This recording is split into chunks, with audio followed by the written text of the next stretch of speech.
Hi hello नमस्ते YouTube family. आज आपण कटवर्कचा आणखीन एक व्हिडिओ बनवत आहोत। तर इथं मी ग्लास पेन्सिलने मी डिझाईन काढून घेतलेली आहे, बघू शकता तुम्ही। आणि व्हाईट स्टोन घेतलेला आहे, गोल्डन 2mm चे मोती घेतलेले आहेत, व्हाईट मोती घेतलेले आहेत आणि शुगर बीट्स इथं मी 2 निडल घेतलेले आहेत। एक घेतलेले आहे जरी थ्रेडची आणि एक शुगर बीट्सची। तर जरी थ्रेडचा वर्क करणार आहोत आपण, तर इथं गोल्डन मोती आपण यूज करणार आहोत। तर ग्लो घेतलेला आहे मी आणि हा ग्लोनी आपण जे स्टोन घेतलेला आहे व्हाईट स्टोन तो चिपकून घेणार आहोत आपण। तर थोडा हलकासा ग्लो लावून आपण चिपकून घेणार आहोत स्टोनला। आणि मी हमेशा जसे सांगते तशी की स्टोन चिपकवल्याच्या नंतर 5 मिनिट ठेवायचा आहे। पण मी इथं लगेच वर्क करायला घेणार आहे, कारण आपण आता इथं व्हिडिओ बनवत आहोत। तर मी लगेच घेतलेला आहे। इथं मी पॉलिस्टर थ्रेड पण घेतलेला आहे, जो मशीन थ्रेड असतो तो। इथं आपल्या शुगर बीट्स मी व्हाईट स्टोनच्या साइडनी चौकून टाकून घेणार आहे। तुम्ही बघू शकता इथं मी लगेच वर्क करायला घेतल्यामुळे स्टोन थोडा हलला जातोय। पण तुम्ही 5 मिनिटं ठेवा स्टोनला, ज्याकरून तुमचा स्टोन हलणार नाहीये, व्यवस्थित चिपकेल। आणि आपण असंच शुगर बीट चौकून टाकून घेणार आहोत। इथं जेवढी मोती बसतील तेवढेच बसवायचे आहेत। व्यवस्थित हा चौकून आपल्या शुगर बीट्सची लाईन आली पाहिजे। आणि 2-2च शुगर बीट्स टाकत जावा, ज्याकरून तुमचा वर्क चांगला बनेल। इथं मी नॉट देऊन धाग्याला सोडलेला आहे, कारण आपल्याला लगेच 2mm चे गोल्डन मोती त्याच्यामध्ये ॲड करून जे शुगर बीटची लाईन आहे त्याच्या साइडने आपण एक लाईन देणार आहोत गोल्डन मोत्याची। तुम्ही कुठलेही मोती यूज करू शकता, जे साडीच्या कलरचे असतात ते पण तुम्ही यूज करू शकता, पण मी इथं गोल्डन केलेले आहेत।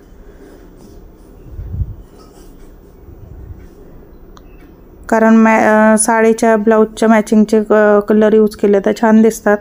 तुम्हाला आरीवर्कच्या शॉपमध्ये इझिली भेटतात ते सगळे कलर। आणि गोल्डन मोत्यामध्ये हेच मोती खूप सुंदर दिसतात, शाईन येते ह्या मोत्यांना, त्याच्यामुळे हे वर्क पण खूप सुंदर दिसतात। त्याच्यामुळे मी गोल्डन मोती यूज केलेले आहेत इथं। हे कट वर्क सारखे तुम्ही कटिंग करूनही ब्लाऊजच्या बॅक साईडला गळ्यावरती नाहीतर मग तुम्ही ब्लाऊजच्या बाजूवरतीही पॅचसारखं लावू शकता। इथं मी घेतलेला आहे जरी थ्रेड, त्याने आपण चेन टिच आणि झिगझॅग चेन टिच करून घेणार आहोत। इथं मी काय थोडासा व्हिडिओ कट करून टाकलेला आहे, कारण खूप लॉंग व्हिडिओ होतो, त्याच्यामुळं पूर्ण मी व्हिडिओ थोडा थोडा कट करून टाकलेला आहे, कारण खूप जास्त व्हिडिओ लांब होतो त्याच्यामुळं। तर तुम्ही पूर्ण व्हिडिओ बघत जावा, आपल्या व्हिडिओला लाईक शेअर सबस्क्राईब करत जावा, बेल आयकन प्रेस करत जावा, ज्याकरून तुम्हाला माझ्या व्हिडिओचे नोटिफिकेशन येईल। आणि जास्तीत जास्त व्हिडिओला शेअर करत जावा। तुम्हाला माझे व्हिडिओ कसे वाटतात हेही मला सांगत जावा। एका ताईने मला विचारलं होतं की ब्लाऊजचे बीट्स आम्ही ए स्टारचे जरी यूज केले तरी त्याचा कलर जातो, तर त्याच्यावर मी एक व्हिडिओ बनवल ताई नक्कीच, की तुम्ही काय काळजी घेतली पाहिजे ब्लाऊजची, ज्याकरून तुमच्या बीट्सचे कलर जाणार नाही, तो बीट्स डल नाहीत होणार आहेत। तर त्याच्यासाठी मी एक व्हिडिओ नक्कीच बनवल। तशी मी तुम्हाला सांगितलेलं आहे की काय काळजी घ्यायची आहे ब्लाऊजची।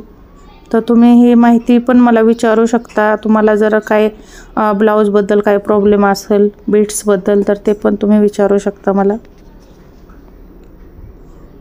तर तुम्ही पूर्ण व्हिडिओ बघा। इथं मी झिगझॅग चेन टिच करून घेत आहे। झिगझॅग चेन टिच केल्याच्या नंतर आपण इथं शुगर बीट्स यूज करणार आहोत आणि व्हाईट मोती पण यूज करणार आहोत। तर पूर्ण व्हिडिओ बघत जावा,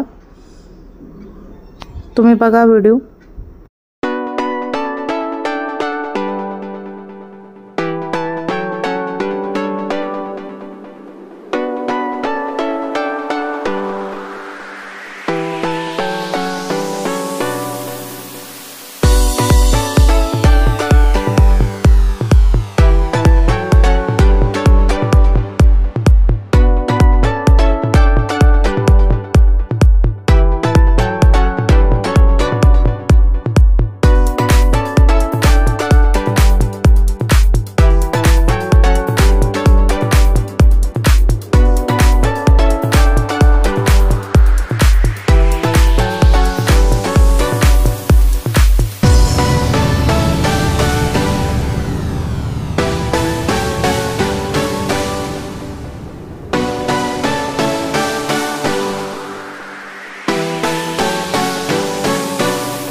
इथं बघू शकता आपला वर्क कंप्लीट झालेला आहे आणि इथं मी अगरबत्ती घेतलेल्या आहे। अगरबत्तीने मी कटिंग करणार आहे। इथं बघू शकता तुम्ही, खूप काळजीपूर्वक करायचं आहे ही, कारण आपल्या धाग्याला लागलं तर वर्क खराब होऊ शकतो। मी पहिल्या पण व्हिडिओमध्ये सांगितलेला आहे तुम्हाला। तो व्यवस्थित इथं मी कट करून घेत आहे, तुम्ही व्हिडिओ बघा पूर्ण।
आपला इथं वर्क कंप्लीट होत आहे। कसा वाटला आजचा वर्क ते नक्की सांगा।